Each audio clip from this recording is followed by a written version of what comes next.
Hey friends, John here and welcome to the Martial Actor. Today we'll be going over the 3 steps to execute the perfect roundhouse kick. Now roundhouses are often confused with side kicks. If you want to learn a side kick, I'll include a link in the description below. In the martial arts, there are 2 types of strikes, linear and circular. The confusion for the roundhouse comes because a lot of people assume it's a linear strike, but it's not. Roundhouses are always circular. Another thing that's confusing about them is there's a few different ways to do them, but the way that I'm going to teach you is called the driving roundhouse, which is most commonly found in Muay Thai. Let's dive right in. Step number 1 is to chamber. The chamber for a driving roundhouse is a little bit different than other kicks. You still want your leg engaged at a 90-degree angle, but instead of bringing your knee up to the front of your body, you want to bring your knee up to the side of your body.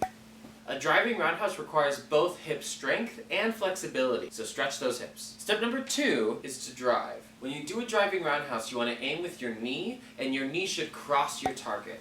With a true driving roundhouse, if you happen to miss your target, it should cause your body to turn, because all of your power should be driving into your target. When doing this kick, I recommend making contact with the instep of your foot.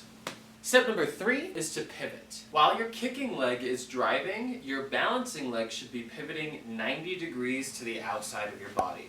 This will help you generate some of the force for the kick. Now, a driving roundhouse is an advanced kick, so start slow. Train your muscle memory, build your hip muscle, and then speed it up. Pro tip, if you're having trouble, practice the motion slowly with only your knee crossing your target. That's it for today, so take care of yourself, take care of each other, and I will see you next time.